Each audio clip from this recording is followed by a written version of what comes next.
boa noite. O Para Todos já está no ar. Olá, boa noite. A partir de agora, vocês ficam com a Aline Beckstein. E também com Herbert Hennig. É isso aí, Aline. O Para Todos é a nossa revista cultural da TV Brasil. E você já sabe disso. Livreiro do Alemão. É assim que Otávio Júnior é conhecido. O desafio do morador do Complexo de Favelas da Zona Norte do Rio é formar novos leitores. É um projeto itinerante de promoção de leitura, no qual eu circulo as comunidades do Complexo do Alemão e do Complexo da Penha, promovendo rodas de leitura, promovendo contação de histórias. Transformar em arte o que é parar no lixo. Esse é o trabalho do gigante do papelão. Eu tenho o prazer de fazer uma peça, uma obra de arte, mas ao mesmo tempo eu fico envergonhado, porque isso é que jogam na rua.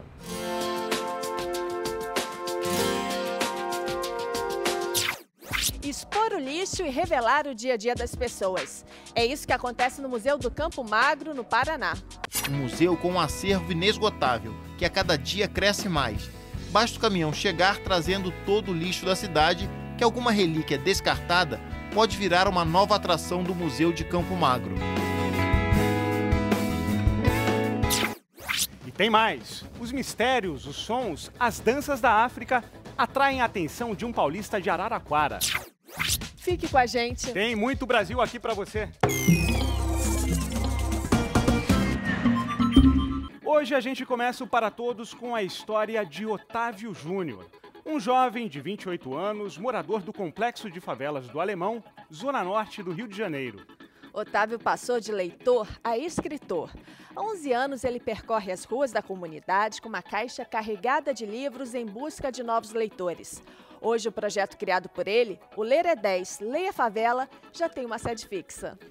E o apelido que o Otávio ganhou entre os moradores deu título à primeira obra escrita por ele, O Livreiro do Alemão.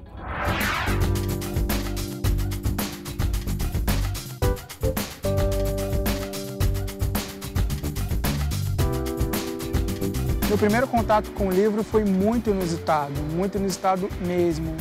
Foi um livro que encontrei num lixão, próximo à minha casa. Eu lembro que eu peguei aquele livro, levei para casa e era uma tarde e noite que estava bastante nublado. E eu lembro que eu li aquele livro com uma vontade assim muito grande mesmo. Isso aconteceu quase 20 anos atrás. Otávio Júnior tinha só 9 anos. A paixão pela leitura despertou nele a vontade de ser um agente cultural. E há 11 anos, em 2001, ele deu o primeiro passo. Criou o projeto Ler é 10, Leia Favela. É um projeto itinerante de promoção de leitura, no qual eu circulo as comunidades do Complexo do Alemão e do Complexo da Penha, promovendo rodas de leitura, promovendo contação de histórias. Com um jeito simples, Otávio atrai a atenção dos pequenos por onde passa. Nesse quadro aqui, o que acontece? Vocês podem me relatar? O gato tá dormindo. O gato tá dormindo. E a bruxa? Arthur ainda não sabe ler, mas já se diverte com os livros. Tô achando bacana, tô achando muito legal pra gente. Tô achando pra gente aprender muito a ler, escrever, fazer tudo isso. Eu gostei dessa aqui, a bruxa atrapalhada. Eu gostei mais dessa parte aqui, que quando ela derruba o cara que roubou o gato dela, mas quando ela percebe é amiga dela.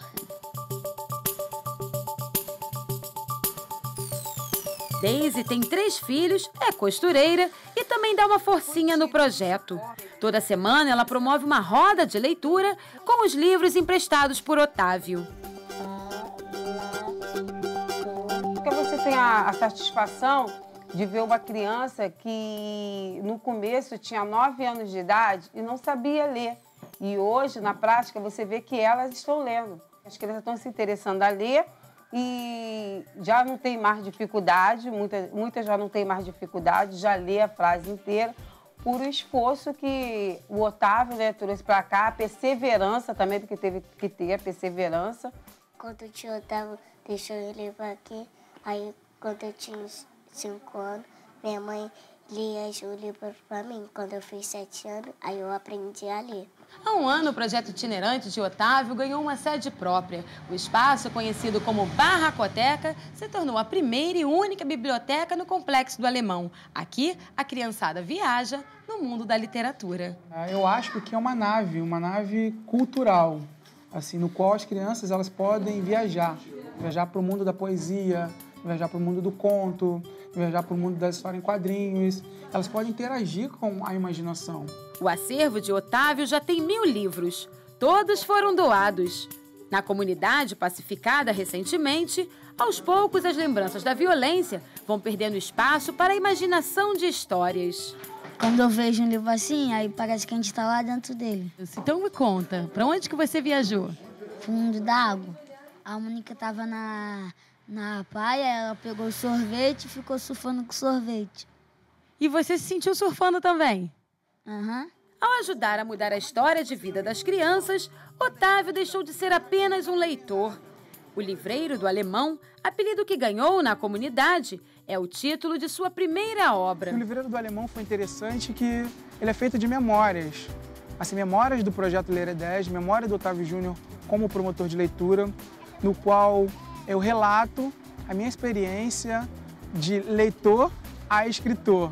Então, eu conto diversas passagens de dificuldade, de superação, de alegria, de felicidade ao ver uma comunidade sendo transformada pela leitura. Mas o Livreiro do Alemão ainda tem sonhos que não cabem num só livro. Eu tenho o sonho de ver a minha comunidade uma comunidade leitora e fazer do Complexo da Penha e do Complexo Alemão a maior biblioteca a céu aberto do mundo. Esse é meu sonho. E quando esse dia chegar, de fato, os versos de Cartola vão fazer todo sentido. Morada lá no morro, que beleza. Ninguém chora, não há tristeza. Ninguém sente de sabor. Agora vamos a um museu onde o flash da máquina é permitido e onde o acervo não para de crescer. Ele fica bem perto da capital do Paraná, Curitiba, e revela muito do dia a dia das pessoas. Quem vai a Curitiba conhece vários cartões postais, como a Ópera de Arame ou o Jardim Botânico. Mas pelo menos 2.000 pessoas todo mês fazem um passeio diferente. Vão até a cidade de Campo Magro, a 20 quilômetros da capital, para ver tudo aquilo que elas jogaram fora um dia. É um museu do lixo, situado na unidade de valorização de recicláveis. São mais de 5.000 peças encontradas desde 1989, quando Curitiba adotou o programa de coleta seletiva. Todo mês, a capital paranaense produz 2.000 toneladas de lixo reciclável, mas só 30% deste volume vai parar nas esteiras da usina de Campo Magro. O que se vê é uma mistura de relíquias com objetos que a evolução tecnológica deixou para trás. Há muitas fotografias antigas, relógios de parede, câmeras de vídeo, rádios, máquinas fotográficas, cédulas, aparelhos de som, livros e raridades, como um mapa de Curitiba do ano de 1857, uma prensa gráfica e todos os instrumentos do dentista do passado. Tudo isso foi encontrado no lixo, durante as coletas seletivas. É um museu tão diferente que o visitante pode bater fotos à vontade. Ninguém reclama do uso de flash. Um museu com um acervo inesgotável, que a cada dia cresce mais. Basta o caminhão chegar trazendo todo o lixo da cidade, que alguma relíquia descartada pode virar uma nova atração do Museu de Campo Magro. A visitação é gratuita. O museu está aberto de segunda a sexta-feira, das 8h30 às 4h30 da tarde. E foi exatamente com algo que ia parar no lixo que um artista plástico começou um trabalho premiado. Uma caixa de papelão foi a primeira inspiração do artista Sérgio César. Ele parte daquilo que a cidade descarta, lixo e papelão. As obras deste gigante narram o modo de vida dos moradores de comunidades cariocas. Através do meu trabalho, que eu retrato o Rio de Janeiro, faço uma releitura, eu comecei a aprender mais sobre o Rio de Janeiro.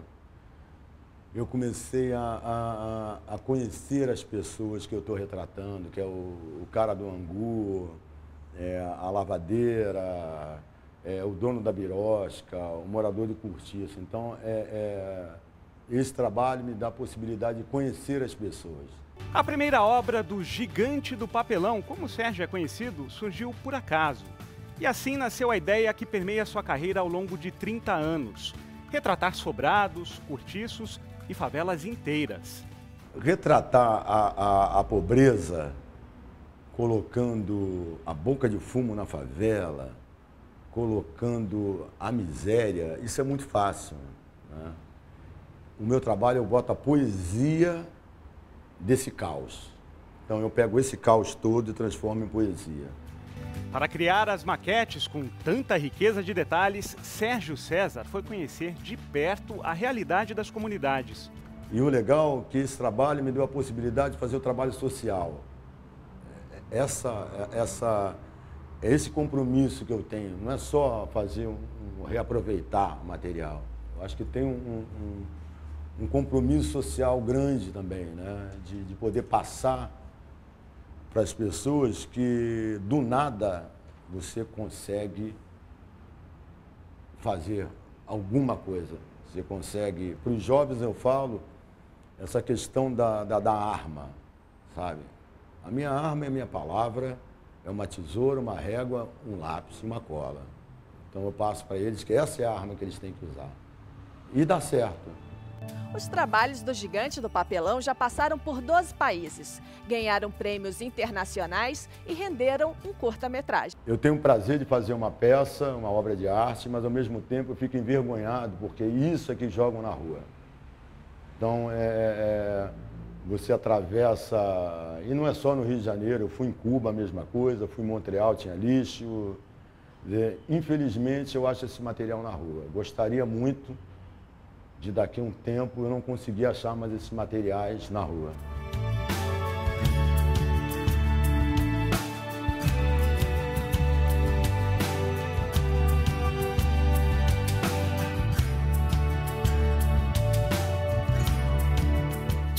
Daqui a pouco, pinturas rupestres do período pré-histórico decoram cerâmicas no Piauí. Ainda hoje, o Para Todos entrevista o cineasta Renato Barbieri. E não saiam daí, hein? Para Todos volta já.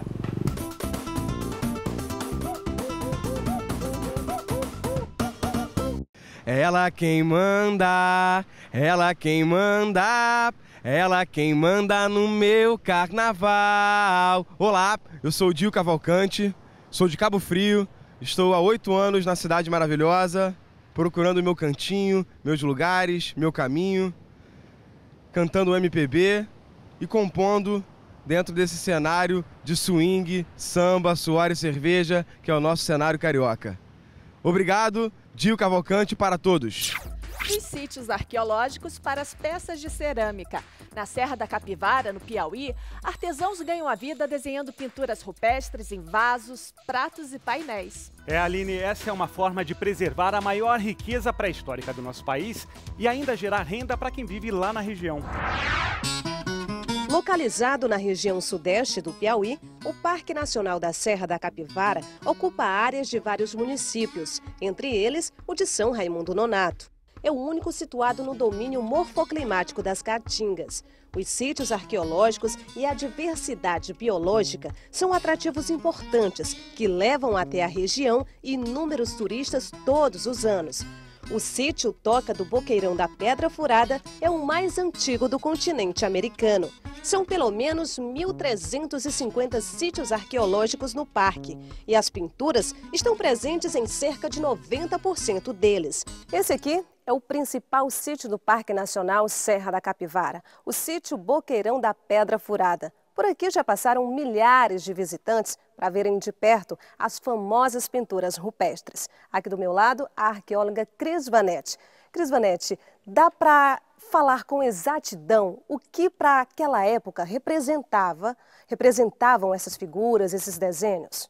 Então, para nós, o mais importante em termos de pintura é realmente ver qual é o traço, como é que era feito esse traço, quais eram os pigmentos usados para se fazer essas pinturas, porque isso vai fazer menção às técnicas que possivelmente esse homem já detinha para representar as suas vivências do dia a dia. As pinturas são realmente o que a gente pode chamar de um aperfeiçoamento tecnológico que permitiu esse homem, a partir daquilo que ele tentava representar e das técnicas que ele usava, mostrar como era a sua vivência no dia a dia. As primeiras pesquisas tiveram início em 1973, com o trabalho da arqueóloga Niede Guidon. Sondagens e escavações possibilitaram datar as pinturas e situá-las em um contexto sociocultural preciso. Foi o início da pesquisa. Agora, a parte dedicada ao Parque Nacional começou em 92, porque em 1991 o governo brasileiro pediu à França que eu fosse emprestada para fazer todo o projeto para a preservação desse parque. Durante milênios, espécies de megafauna existiram na região e coabitaram com os grupos humanos. As principais espécies da megafauna eram preguiça e tatu gigantes, tigre-dente de sabre e o mastodonte. Fósseis destes animais pré-históricos estão nos laboratórios do Centro Cultural Sérgio Mota, que faz parte do complexo Fundação Museu do Homem Americano. Cerca de 6.000 peças vieram para cá e a gente vem trabalhando nesse material desde 2010. A caça trouxe consequências alarmantes. Comunidades pobres que exploravam roças no interior dos limites atuais do parque foram responsáveis, inclusive, pelo desaparecimento de algumas espécies de animais. A caça é um problema muito sério ainda na nossa região, principalmente aqui em São Raimundo Nonato. Tem uma cultura histórica de caça muito forte. Diminuiu muito, mas ainda existe, principalmente a caça do tatu, da asa branca e da voante. A produção de artesanato fez com que fossem gerados recursos para a própria população e foi criada a Oficina de Cerâmica da Serra da Capivara, que hoje é uma empresa privada. Na oficina, a argila chega crua e se transforma em lindas peças que levam os traços da principal característica do lugar, que são as pinturas rupestres. Hoje a gente produz uma média de 5 a 10 mil peças por mês, depende muito da demanda. Tem meses que a gente vende mais, tem meses que a gente vende menos. A gente vende para grandes lojas e trabalha também em feiras de artesanato, mas o melhor mercado hoje para a gente é São Paulo. Na loja, ao lado da oficina, as peças são comercializadas e quem visita o local não sai sem levar algo. São peças únicas e que a gente leva para casa para, na hora de um jantar, chamar os amigos e para que eles admirem, né? E é fantástico.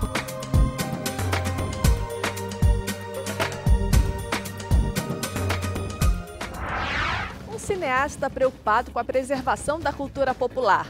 O foco dele é a influência da África na formação da nossa história. É isso mesmo. A cultura, os hábitos, os mistérios da África e do seu povo viraram temas para o cineasta brasileiro Renato Barbieri. E o Big Richard foi saber por quê. A África é o terceiro maior continente do mundo. Depois da Ásia, é o segundo mais populoso. Mas no Brasil, ainda são poucos os estudiosos, pesquisadores, cineastas e documentaristas que têm a preocupação de divulgar a realidade do continente africano longe dos preconceitos e misticismos. Um destes poucos que se propõe a mostrar a África e a fazer um paralelo com a nossa herança cultural é o cineasta Renato Barbieri. Renato Barbieri é cineasta e documentarista radicado aqui em Brasília. Renato é profundo conhecedor da África subsaariana, a África Negra, e foi lá que ele gravou seu documentário mais famoso, Atlântico Negro, na Rota dos Orixás. Um país onde você não encontra a guerra, você encontra... E onde a cultura milenar foi preservada, que o colonialismo não destruiu, você encontra tesouros, né, de conhecimento, de cultura, culturais, e que eu acho que o Atlântico Negro, na Rota dos Orixás, ele trouxe um pouco desse tesouro.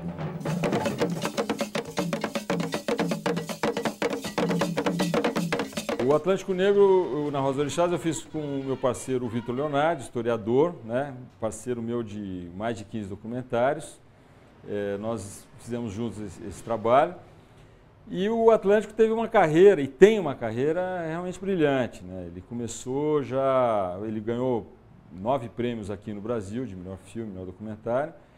E ele, logo no ano seguinte que ele foi lançado, em 1999, ele foi para o Festival de Cannes e participou de uma mostra, Black Noir Negra, onde eu e o Vitor tivemos lá, fomos muito bem recebidos, o filme ganhou uma versão com legenda em francês, e de lá realmente ele literalmente foi para o mundo, né? Ele foi para o Urban World, que é um festival muito importante no Harlem, em Nova York, no Cine Odeon, e também foi muito... A partir dali ele começou a ir para as universidades, diversas universidades americanas, e ele é distribuído nos Estados Unidos. Isso eu acho curioso, porque os Estados Unidos é o país do Discovery Channel, enfim, um país do History, enfim, é um país que faz muito documentário. E, de repente, um documentário brasileiro, né, acredito que outros também, foi notado. Mas o envolvimento com o continente africano começou bem antes da produção do Atlântico Negro. O primeiro documentário em terras africanas foi feito em 1995. O cineasta passou 2 semanas em Moçambique, no sudoeste africano, para registrar o dia a dia e a cultura do povo recém-saído da Guerra Civil. Aí começou a minha entronização nesse tema de uma maneira profissional, né? Até então eu tinha tido uma eternização de alma, assim.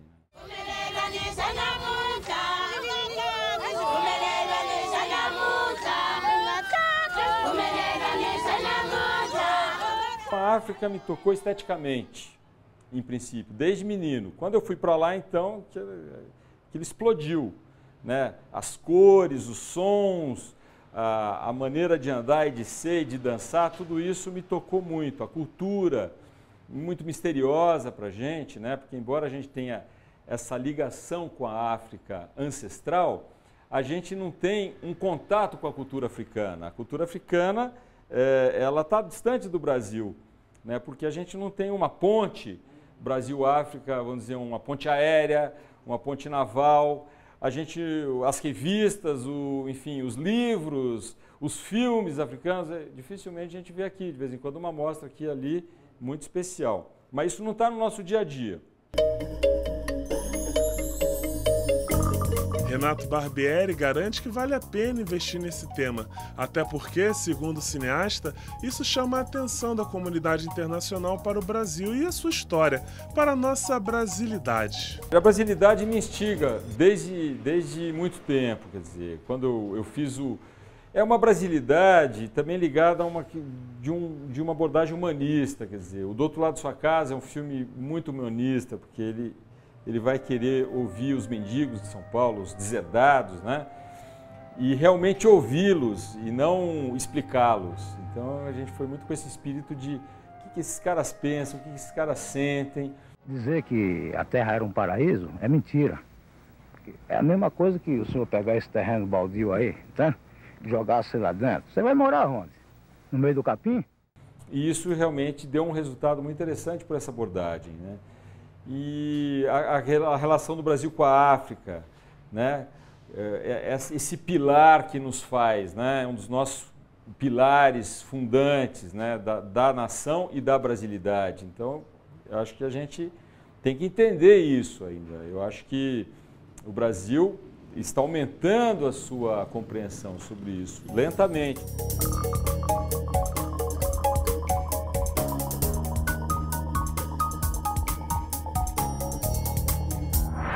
Para Todos termina aqui, na semana que vem tem mais. Um abraço para todas as comunidades que preservam a cultura popular. Uma boa noite para você. Obrigada pela companhia, uma ótima noite. Tchau.